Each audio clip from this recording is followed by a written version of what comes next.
നമസ്കാരം. Raft of ഫുട്ബോളിലേക്ക് ഏവർക്കും സ്വാഗതം. എമിലിയാനോ മാർട്ടിനസിന് 2 മത്സരങ്ങളിൽ നിന്നുള്ള വിലക്ക് ഇപ്പോൾ ഫിഫ ഏർപ്പെടുത്തിയിരിക്കുകയാണല്ലോ. കഴിഞ്ഞ ഇൻ്റർനാഷണൽ ബ്രേക്കിൻ്റെ സമയത്ത് ചെയ്ത 2 സംഭവങ്ങളുടെ പേരിലാണ് ഈ തരത്തിലുള്ള ഒരു വിലക്ക് ഫിഫ ഏർപ്പെടുത്തിയിരിക്കുന്നത്. ഒന്ന്, ചിലിക്കെതിരെയുള്ള മത്സരം കഴിഞ്ഞിട്ട് അർജൻറ്റീനയുടെ ആഘോഷമുണ്ടായിരുന്നു. അത് കോപ്പ അമേരിക്ക വിജയിച്ചതിന് ശേഷമുള്ള അർജൻറ്റീനയുടെ ആദ്യ കളി എന്ന നിലക്കാണ് ചിലിക്കെതിരെയുള്ള കളി കഴിഞ്ഞതിന് ശേഷം കോപ്പ ട്രോഫിയുമായിട്ടൊക്കെയുള്ള ആഘോഷം സംഘടിപ്പിച്ചത്.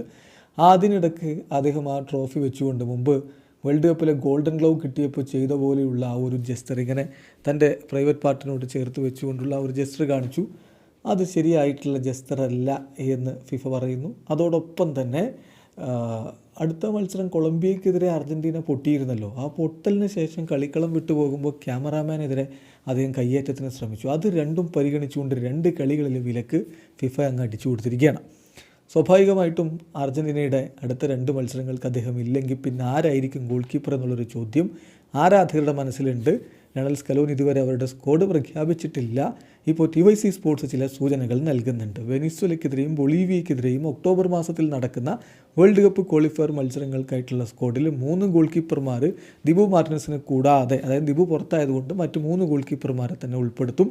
കഴിഞ്ഞ കോളപ്പിലേക്ക് ഉണ്ടായിരുന്നവർ തന്നെയാണ്. Geronimo Rulli, Walter Benitez, Juan Musso എന്നിവരെ സ്ക്വാഡിലേക്ക് ഉൾപ്പെടുത്തും എന്നാണിപ്പോൾ TYC സ്പോർട്സിൻ്റെ റിപ്പോർട്ടിൽ പറയുന്നത്. ഇതിലേറ്റവും ഒടുവിൽ ദിബു ഇല്ലാത്ത ഘട്ടത്തിൽ, അതായത് ദിബുവിനെ മാറ്റി നിർത്തിക്കൊണ്ട് ഗോൾ കീപ്പറായിട്ടുള്ളത് ബെനീറ്റസ് ആണ്. അത് കോസ്റ്റാറിക്കയ്ക്കെതിരെ ഈ വർഷം മാർച്ചിൽ നടന്ന ഫ്രണ്ട്ലി മത്സരത്തിലായിരുന്നു. റുള്ളി ആവട്ടെ അർജൻറ്റീനയുടെ സ്കലോനി കോച്ചായതിനു ശേഷമുള്ള ഓൾമോസ്റ്റ് എൻ്റർ സ്കലോനി സൈക്കിളിൽ സ്ക്വാഡിലുണ്ടായിരുന്ന ആളാണ്. 4 മത്സരങ്ങളിൽ അദ്ദേഹം ഗോൾ കീപ്പറായിട്ട് നിന്നിട്ടുമുണ്ട്. അവസാനമായിട്ട് അദ്ദേഹം ഗോൾ കീപ്പറായിട്ട് നിന്നത് 2022 സെപ്റ്റംബറിലാണ്. അത് ഹോണ്ട്രാസിനെതിരെയുള്ളൊരു ഫ്രണ്ട്ലി മത്സരമായിരുന്നു.